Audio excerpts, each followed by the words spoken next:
Hello, my name is Samuel George London, and welcome to Comics for the Apocalypse.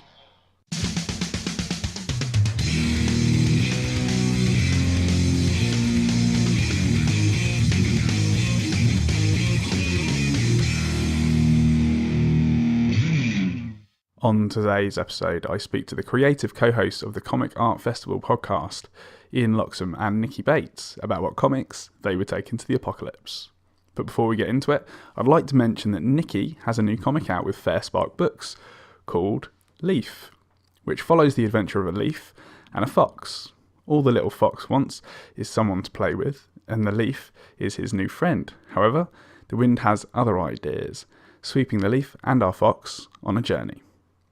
Find out more and buy your copy at fairsparkbooks.co.uk or follow the link in our show notes. Now, without further ado, on with the show.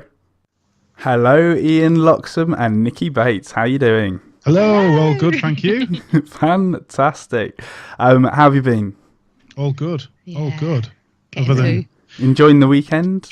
the weekend's always good. Oh, that's the best time. It seems to be shorter than the week, though. That's why is the that? problem, isn't it? What's that about? I think the new law, when we leave Brexit, when Brexit comes, Yeah. 2-day working week.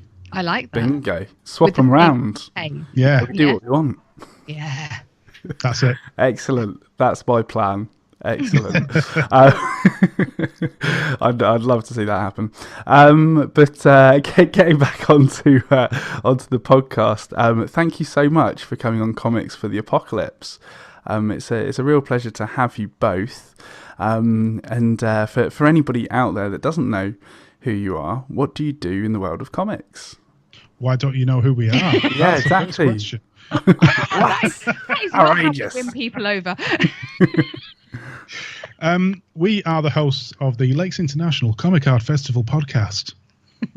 And we have been for approximately 2 years. Probably by the time this comes out, we will be 2 doing the show for 2 years. Yep. Amazing. The show is essentially us talking to comic creators, interviewing them, discussing the Lakes International Comic Art Festival, and reviewing a couple of books every episode. Oh, God, I'm going to real salesperson mode here, haven't you? Yeah, too right. That's it. Yeah.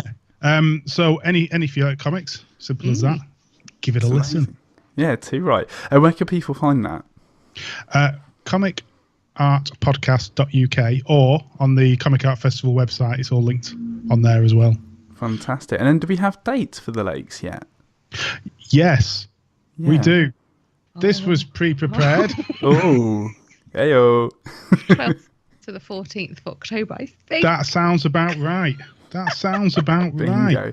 Ish around then. If you go to the website, you'll be able to see for sure. Oh, 11th to the 13th. See, I got the weekend, you see, that was what I did. There you go. Fantastic. And people can check that out at the Lakes website, which is Comicartfestival.com. bingo. Cool. Go check it out, guys. At your radio voice. That's my radio voice. I love it. I've heard only good things about the lakes, and I'm keen to come up at some point. I'm down in Basingstoke, or Amazingstoke as we call it. Do you though? Yeah, no, not really. It's average Stoke, really, but it's good enough. But I'm keen to come up at some point. Maybe this year. I'll have to see later in the year. But I'm keen to get up there because I've got relatives in Lancashire, so not too far away. So you can kind of stay with them, see them, and then just nip up to the lakes there. So yeah, that'd be nice. There certainly seems to be a divide, doesn't there, of comic conventions. We've got the two biggest up north, but then down south you seem to have so many more The Comic Cons. not even comic cons, just proper comic conventions as well. Yes. So it's an odd mix. Yeah. Yeah, isn't it? I'm just absolutely loving, because I'm fairly new to the comics community, but I'm just absolutely loving the indie scene, and the type of comic cons that there are out there for indie creators. I think we've got a really strong community in the UK. Yeah. Oh, definitely. Yeah, it really is. They're very welcoming as well. That's the other thing. That's the biggest one. They are lovely. Yeah, they are. Absolutely. About that Matt Garvey. Oh, that guy.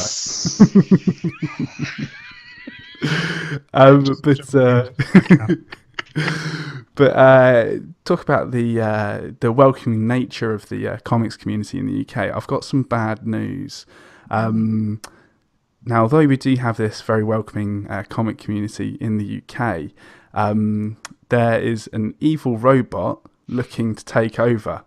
And they've literally taken over the world. And you guys are in amongst it. So my question to you is, what's your action plan for survival? I'm never going to survive. I'm going to be the first person dead. What are the two things you are most afraid of? Zombies. Yeah. And take over by robots. Yep. So Doctor Who Cybermen is like your worst nightmare. Yes. Yeah. Oh God, if they're like Cybermen, I don't have a fight or flight capability. I have faint and scream, and that is what would happen to me. I would die. There's no action plan. I would die. So my action plan is to drop Nikki. Yeah, as soon as you can. Now, luckily, living in the Lake District, we have plenty of hills and stuff with no electricity. So I think that's very true. To get up there, you're not included. I'm not to coming get up there. My knees wouldn't get me up the hill. Get up there with a bag of tins beans. Yeah, it'd be quite heavy. And just live it out away from any electricity. Would they be on Wi-Fi, these robots? Because there is no Wi-Fi up here. We'll be fine. That is a valid point. Essentially, we are in the safest place for this disaster. This is fine now. I might live more than 10 minutes. No, I'd find a nice wooden house in the middle of nowhere. Off-grid. Off-grid. They'll still find you. And if they were powered by sun, again, we're fine up north. That's zero. Rain, gold. It'll be all right. But if they build little water wheels on the back of their neck, then we're stuffed. That would be awful. Ooh. Oh, I don't like water wheels either. She's weak. But as you say, the bonus for you guys, you can kind of dart off into the mountains of the lakes. Find a nice little hut. They're pretty steep, but a kind of a horde of robots is going to be pretty good motivation, I reckon, to get you going. So what's happened is that you guys have made it to a nice, safe wooden hut, totally off grid, and you're the lowest priority for the robots to try and kind of find, I think, right now. They've got bigger fish to fry, I'm afraid. However horrible that sounds. Don't know who we are. Exactly. You're going to be planning to take it back. Destroy them in your little wooden hut.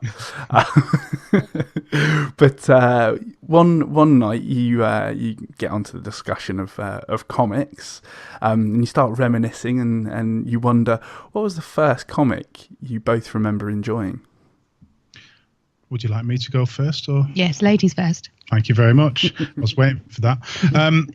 To me, it was the Beano. I mean, it's quite easy in the UK. I think it's this is generally most people's comic of choice, and I think quite lucky that Mother, oh dear Mother, made sure I got the Beano every week delivered through the door. It was like my bit of pleasure once a week. So I had nothing else. Live up north, we have nothing else. Just the Beano and some coal. Just the Beano, that's it. Yeah. Chew on the coal, yeah. And I just remember enjoying it every week when it came through the door. Mm-hmm. But my first proper comic, I'm going to say, as opposed to the Beano, first proper teenage comic, first proper superhero comic, if you want to call it. I remember going on holiday and they had these packs of superhero comics. I'm being looked at here because I'm ruining the story. Nicky's going to tell later. Packs of superhero comics. They were like a couple of quid for 5 or 6. I don't know. And obviously I knew about Batman. You knew about Superman. But I remember opening these up and there was like the Flash, the Justice League, Green Lantern. And I had no idea who these characters were. Because again, living where I lived, there was no access to comics, American comics as such. I just remember opening them up and that moment, sort of seeing a different world of not just little kids comics, a completely different world of comics, and that was oh, stop looking at me like that. God, tell you, I apologise. In fact, you've got a couple on your show. I love it. I think it's fun. So yeah, that is probably first two memories of comics. Any particular characters in those before we move on to Nikki? In Beano, Bash Street Kids, and Dennis the Menace were sort of the two main that jump out. Now I don't remember. We had a discussion the other day about Banana Man. Oh yes. I don't remember Banana Man being in the Beano. I know he is now. Sure, he was. Was he really in the Beano? He is now, and I didn't think he was back then. I'm sure I'm going to have to look at the annual. We're going to have to check this out. Yeah. Anyway, tell us, listeners, who's right, who's wrong. Yeah, exactly. I want to know if Acacia Road, wasn't it? Is it Acacia Road? Yes. Yeah. That he lives on. Yeah, brilliant. If that featured in the Beano back in the day. Back in the 80s, saying back in the 80s. Yeah. Because some listeners would be like, what? Last year. Well, Nikki, I'll let you talk about yours. What? Because I had the dandy. Yeah. So I was on the other side of the fence. Lesser comic. Oh. Yeah, but I was in the Pie Eaters Club. I had the little wallet and everything. So so mine was the dandy, obviously, because like Ian said, it's Beano or dandy that you got as a kid. And my mum got me the dandy. My brother got the Beano. Your brother was wise. I don't think we had a choice. So I'm afraid that's my one. And for you, Nikki, like any characters in that particularly kind of resonated? You've got to go with Desperate Dan, haven't you? Really? Sure. Yeah, I mean, he is the classic. So yeah, but we were saying again that we can't quite remember all the things that were in it either. Well, I never read Dandy. So... Well, no, but because me and my brothers swapped them over, and we got the annuals at Christmas, it all becomes blurred. Yeah. So yes. I mean, it is amazing that those comics are, still fairly strong even today, and how they just kind of still remain relevant. Because I'd actually like to read a Beano or a Dandy today, and find does Dennis the Menace have a phone and things? I can't say. Well, the Dandy died now? It's online, isn't it? I think so. Yeah. Or is it died? I think it's died, but the Beano is fighting strong. Yeah. Fighting strong. Amazing. I'm gonna have to pick up an issue at some point. They've still got the Dennis the Menace TV series, haven't they? It's still going as well. A new cartoon recently going. So they're still obviously going strong with the kids. Yeah. And I think with that, it's all about just getting into the WH Smiths and the supermarkets, isn't it? It's that battle of getting sales where you can, which unfortunately small press don't have that possibility. But let's not get ranting about that. Yeah, exactly. We can come on to that later. But the next topic that kind of crosses your minds is, what's the funniest or the comic that made you laugh out loud the most? Mine was a fairly recent find. Although I knew of Thrud the Barbarian, which is written and drawn by Carl Critchlow, through playing Warhammer and so forth, I'd never sort of read any of the comics. Then I found the collected edition out there, and it is just hilariously stunning. The art in it, first of all, just stands out. He's got sort of I think it's digitally drawn, but then painted afterwards. I might be wrong there. Please tell me if I am. But the art just matches the style so perfectly of this stupidly dumb barbarian who goes through stories just killing people. That's basically all it is. There's a plot there, and a plot can be as complicated as you want, but all it comes down to is Thrud will just kill whatever's in his way so he can have a pint of beer. And I think life should be based on this. Yeah. I think for a pint of beer, it doesn't matter who gets. If you're going to get in the way of me, I'm slapping you with my axe. Oh dear. I apologise. Fantastic. That's quite all right. It's a mantra for life, isn't it? Exactly. Beer and pizza. That's all you need. Oh. No, that's fantastic. And were there any storylines that kind of? I mean, I know you're kind of saying that like it's basically the same storyline each week, but any kind of particular moment that kind of jumps out at you? Honestly, no. No. It's just a repetition of it. It is a repetition. I mean, it's more that's great. imagery throughout the comic, I suppose. There's certain scenes, particularly where he's fighting the Black Knight, who sort of gives him a bit of a battle, then loses in the end fairly easily. Or Fudd fighting a gigantic monster that's 4 or 5 times the size of him. And again, the imagery and the picture that's been drawn on there really stands out. But the stories aren't there to make you think. They're there just to give a chuckle. And that's what I really do like about this book. Oh, that's fantastic. And obviously he always wins, I guess. Of course he does. Yeah. Otherwise, that would just be a complete silly story.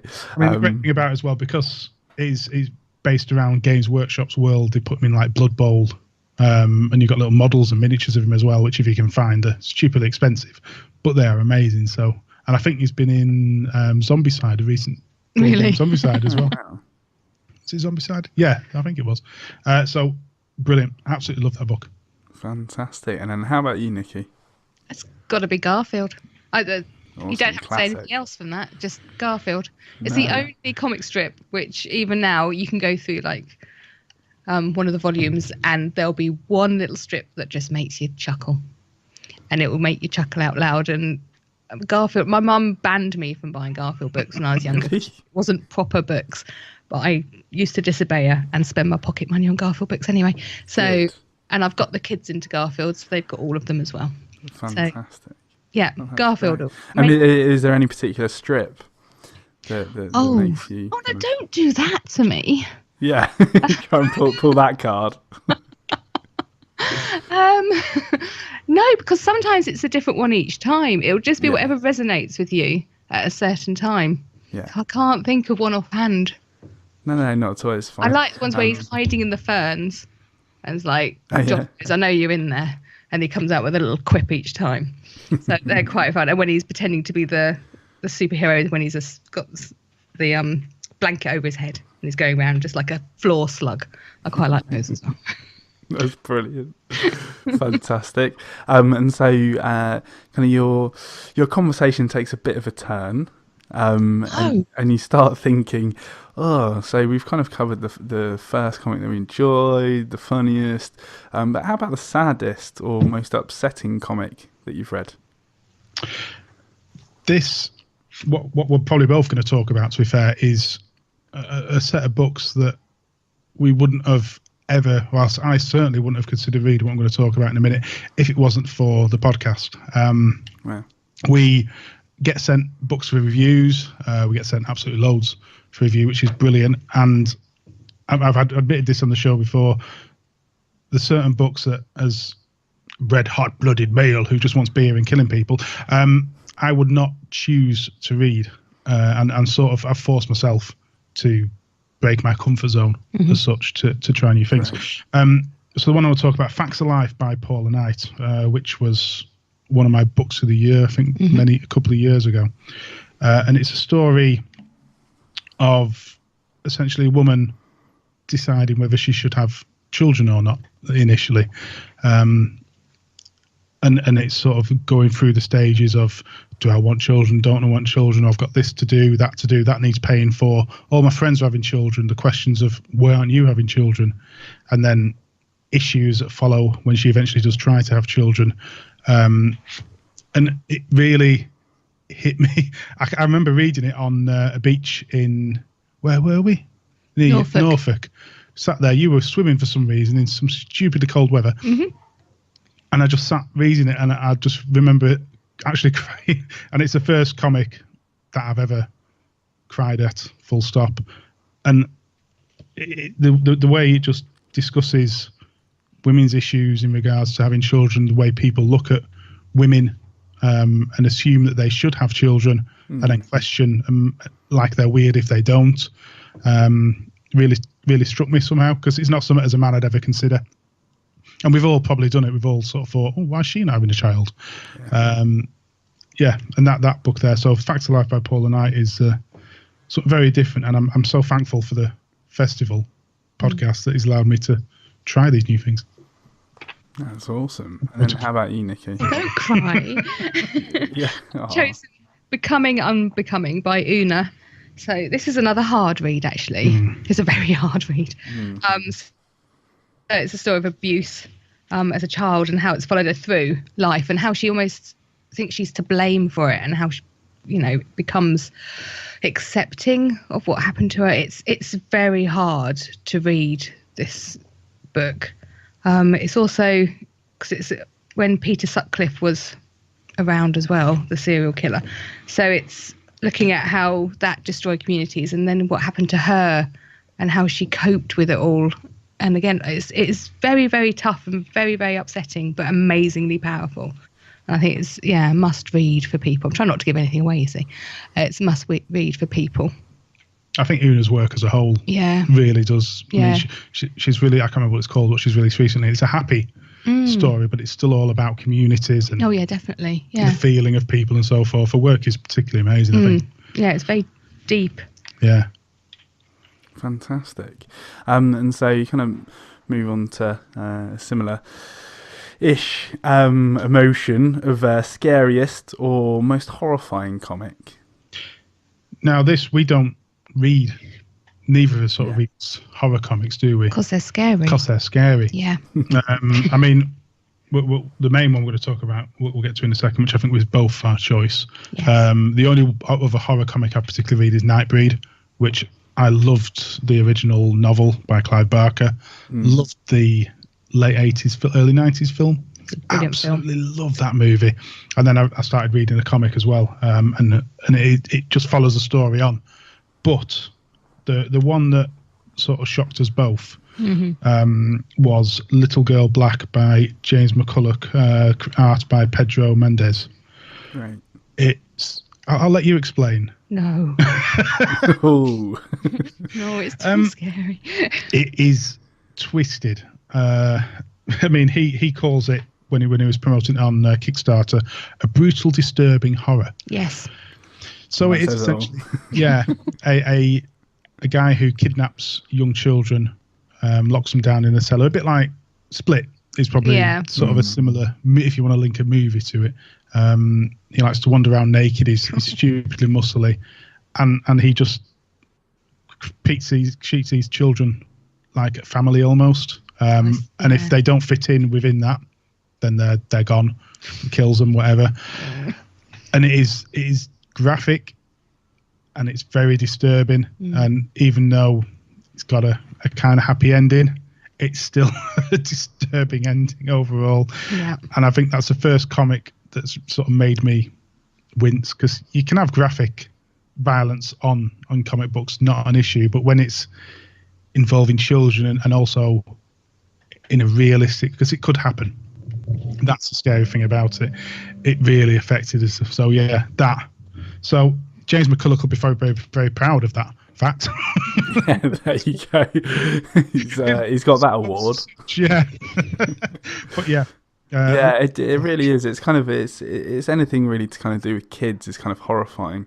Yeah. And on this week's episode of Comics for the Apocalypse, we had PJ Holden, and his was The Walking Dead for this question, and it's those moments of when kids are involved in the Walking Dead comic, and it's just horrifying as a parent, really, to kind of think that could happen.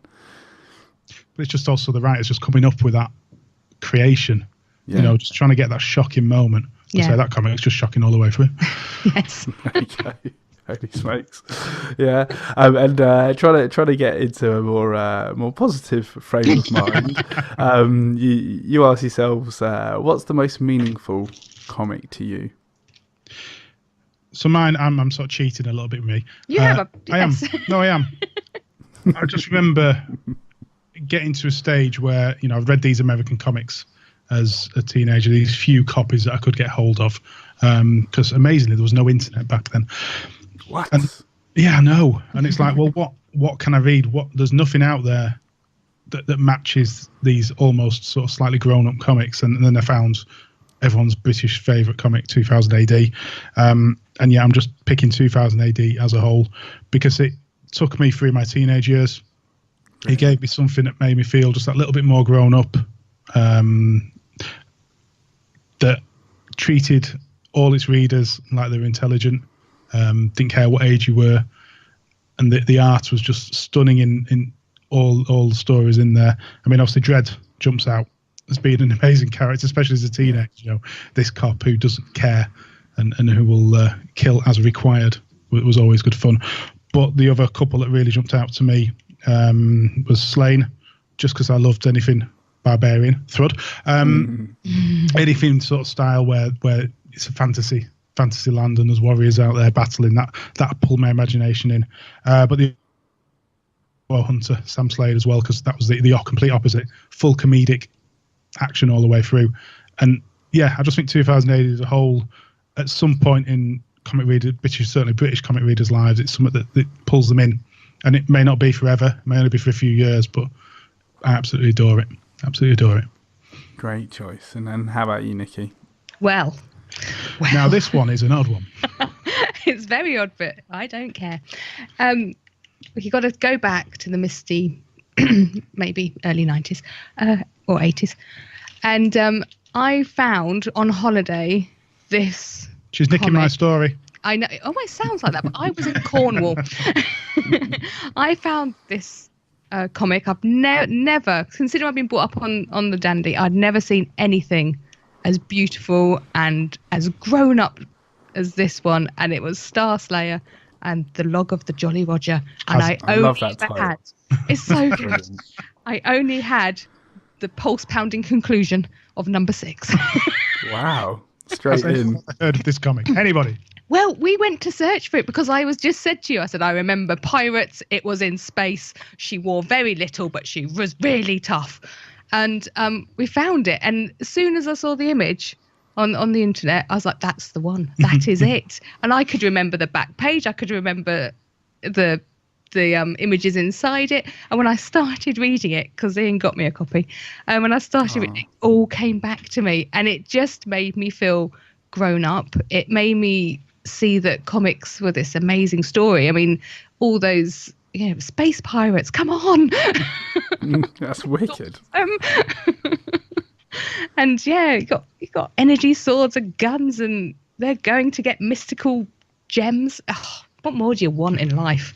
So yes, it's just an amazing memory, I think. And it just showed me that there was a lot more to comics at a young age. Fantastic. But yeah, get a hold of it. Yes, yeah. Is it still kind of in print, or? Yeah, no. No, this I got this on eBay. This was. Oh, really? Yeah, you've got to eBay it. Right. You have to go back to the dark ages. Oh, awesome. Later. So, yeah. It's a nice find if you get it. Yeah. PC for the new era in comics. Do you know who the publisher is? That's it, PC. Oh, PC. Right. Okay. I've never heard of them. No, neither have I. It's brilliant. It's so good. That's great. Yeah, I'm gonna have to try and source one myself. I'm intrigued by space pirates. Oh, you have to. Yeah, I mean, he's got a mullet and a patch over one eye. Sold me. What could you want? Sold me. Brilliant. She kicks everyone's butt dressed only in a bikini. It gets even better. Mullets, bikinis, space pirates. Done. 1982. This one. There you go. Great. That is brilliant. So your conversation in your safe wooden hut moves on to into the what's the most underrated comic? Okay. The one I'm going to say is, now I don't know how well this comic's actually known, so I'm sort of saying this is underrated. It may not be, but my fan of Nightbreed led me to reading a comic back in the mid-90s called Meltdown. It was a collected comic. It had Nightbreed in it. It had Akira in it, which was just brilliant on print, and it lasted about 6 issues. But one of the stories in there was Cholly and Flytrap, which is a bizarre story, that's for sure. And it follows, it's Arthur Sindom inspired, and it follows 2 guys in this post-apocalyptic world. We never see one of the faces. He's sort of covered up in a mask and breathing apparatus, and his companion, who is generally silent, is a very large, naked Asian man. And between them, they're just running around this apocalyptic world, trying to survive, killing people as required. It sounds a bit like Blooming Thread in some ways. I think I've found what I like. But the art is absolutely gorgeous throughout the whole of the stories. And there's something about the two characters and their friendship and the way they just stick together through thick and thin. It's a bit like Han Solo and Chewbacca. It's that sort of chemistry. It's just brilliant and really pulls you in. Really love this story, so it's well worth having a look at this one. Fantastic. And just to repeat the title, is Cholly and Flytrap. Cholly, The Complete Adventures of Cholly and Flytrap. You can buy that is awesome. And there's a particularly great story where Flytrap is kidnapped and he has to fight, and it is just him wrestling with people twice his size. But again, the art and the creation of it just stands out so well in each of the frames. Absolutely love that book. Fantastic. And how about you, Nikki? Well, I went for Breaks by Emma Vicelli and Malin Rydon. Great. Now, it shouldn't be underrated, should it? Everyone should read this book. No. As far as I'm concerned. If you want the best relationship kind of love story between two guys, but it's just, you just want them to get together. You want it all to be happy. And it's very down to earth. It's very tender. It's very relatable, isn't it? And yeah, I think everyone should have this, and it's got Emma's work in it, and I love her drawings. I'm a total fangirl. It's a book that personally I would not have chosen to read, but once reading it, it just pulled me in as well. I must admit. You just ship the characters. You're like, please, over the whole yogurt thing onwards, I was like, just be together forever, please. And yes, it's it's heartbreaking in places, and it's very bleak sometimes. But the relationship is so lovely. You've just got to read them. The best thing about it is a webcomic as well, although we've got printed. Yeah, so I'm waiting. I'm waiting for the next book to be put together because I don't want to read it in bits. So it's all out there and it's like, oh no. Emma keeps going, I can tell you what happens. It's like, no, don't tell me. Excellent. And now we come on to the most difficult question. For you, what's the best comic of all time? It's not difficult for me. Great. Really isn't. Again, it all goes back a bit to my childhood, and the two characters that really meant a lot to me were Judge Dredd and Batman. And then they announced and released Judgment on Gotham. So Simon Bisley, Alan Grant, and the Lord Saviour, John Wagner, brought out.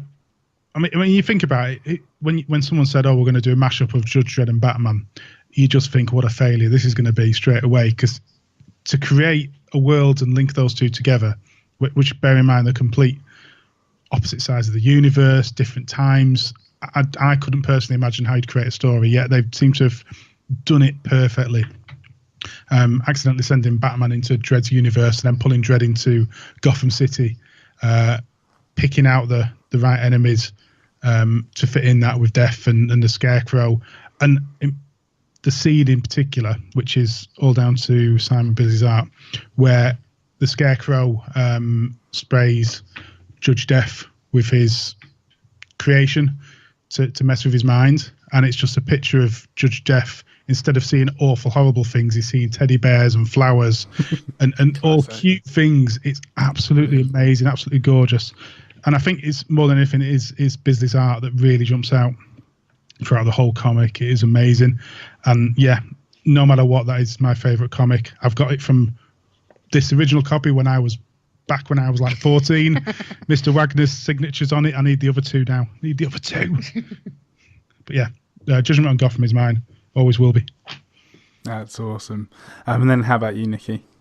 I'm going for the first graphic novel that we actually did, in a way, isn't it, as well? First one that we went and brought into our fold. Yeah.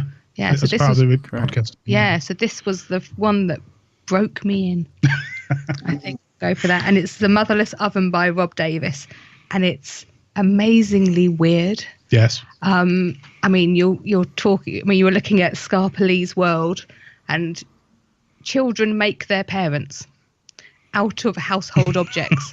Okay. So his mum is a hairdryer, and his dad is a giant brass construction with billowing sails. Brilliant. And this is the world. I mean, it rains knives. I mean, it's That sounds pretty dangerous. it's a brilliantly mad world with kind of like everyday problems, though, isn't it? So, but you're also told as a child when you're going to die, so you know when your death day is. Right. And you have to commit suicide on that day. And if you don't, then they chase you down. Oh, no. I mean, it's just an amazing piece of work. The art's fantastic. And I mean, the story, it is just mad. And the storyline, is brilliant. It just pulls you in. You constantly you have to read it in one sitting. You can't leave it because you have to know what's going to happen. I mean, there's 2, and the third one's coming out this year. So Can Opener's Daughter's a sequel. So, yes. Yes. And then we've got the last one this year, and I can't wait. Yes. So, definitely. This is the best comic of all time as far as I'm concerned. That's fantastic. And so from this list, you ask each other if we could only take one of these comics with us into this apocalyptic robot takeover, which one would it be? Now this, I obviously started writing down what it would be, and I thought, oh yeah, Judgment on Gotham. Then it suddenly hit me that as much as I love it, would that entertain me? No, would that keep me going? So I actually went with Thrud just because of the humour. The stories, it doesn't matter that the stories themselves don't matter. It's more about the humour and the fun within the comic, and the artwork as well just stands out. So yeah, for me it'd be Thrud. I'm taking the complete series of Garfield. That's cheating. No, it's not. All of them. Cheating. All of them in a suitcase on wheels. In that case, I'll take 2000 AD that I read as a child. That's okay. Like every single 2000 AD. I'm having all the Garfields because at least I'll know that one strip in each book will make me laugh, and we'll need all the laughs we can get because we're going to be killed. You can hold out in your hut as long as possible. Garfield books at them. Yeah, exactly. Take that, you stupid robot.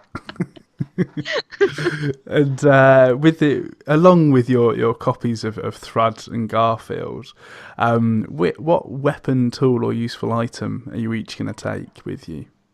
You see, at me, I just thought, how am I going to kill big old robots coming at me? And it's a sledgehammer. Simple as that. I would just have one huge. I am just a bloody barbarian. You are. I think you've just found your inner thing here.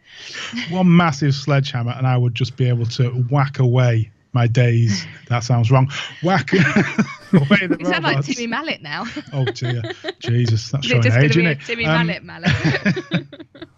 Yeah, so that's it. That's me. Fantastic. So sledgehammer for you, Ian, and how about you, Nikki? Well, you see, I thought I'd be a bit more intelligent than a sledgehammer. So I went with an EMP device, thinking I could just knock them out. But then I'm now worried about how many batteries I've got. Yeah. How many times you could use that? Yeah. Now, you see, if you're clever, I could have brought batteries, you could have brought that, but you know. So I'm probably only going to kill 2 before I'm swarmed by these killer robots. I'm going to dream of killer robots now. By the swarm of killer robots. But I thought an EMP, at least I could keep them at bay. Maybe we can cobble something together from their carcasses. And if not, I'll just throw you and run. Yeah, that's probably your best bet, really. Fantastic. Well, thank you both so much for sharing your comic choices as well as your weapons of choice. Best of luck to you. We're gonna die in the robot takeover. I'm sure you're going to be fine. Oh. But at least you're in the lakes. You've got beautiful scenery around you, you're probably fairly low down on the priority list for the plenty robots, of water. So. Plenty of water. Yeah, exactly. To get across plenty of water. There's a lot of water. Yeah, because you can kind of try and direct the robots into the water, and then they'll kind of short circuit. Wait for them to rust in the rain. There you go. It'll be all right. That'll get them. The rain. Brilliant. Well, again, thank you so much for coming on today. And for the listeners, one more time, where can they find you? You can find the website comicartpodcast.uk, on Twitter, Comic Art Fest Pod, and Comic Art Podcast on Facebook and Instagram. Anyone wants to say hi, please do come along. Any creators want anything reviewed, give us a shout. We're more than happy to have a look at everyone's work. And that's all. Is that us? Oh, no, actually. Oh, that's not Where us. are you, Nikki? Because we didn't mention that Nikki herself is a creator. So, I should have taken my comment. yes. I'm at nickydraws.pictures. There we go. Bingo, fantastic. And then apart from the podcast and the festival later in the year, do you have any other projects coming up? Well, you're currently doing your second comic / picture book. I don't know what you want to class it as, but yeah, Silent comic. Silent comic. There's no words. Great. Other than that, we've got a new podcast planned. Lisa Kraken. More info coming soon. Ooh. And I'm currently, I'm trying to get into writing. So Yes, I've got a comic planned out and written, and then I want to do some audio dramas between us as well. But that's taking time. Brilliant. Well, I'd love to hear that. You'll have to keep me in the loop about that. Yeah. Love the play between you two, and you both got good voices for it as well. Thank you. Oh, have you, Ian? Yes, I have. Yeah, I can imagine a Murder in the Lake District type radio drama. It's always a southerner. Yes. Oh, yeah. It's a southerner that's come up right to the lakes, and then the southerner dies, and then the northern detective kind of works it out, right? Oh, Yeah. he's the northern detective. Yeah. Bingo. I'd get away with it. I'd know where to hide the bodies.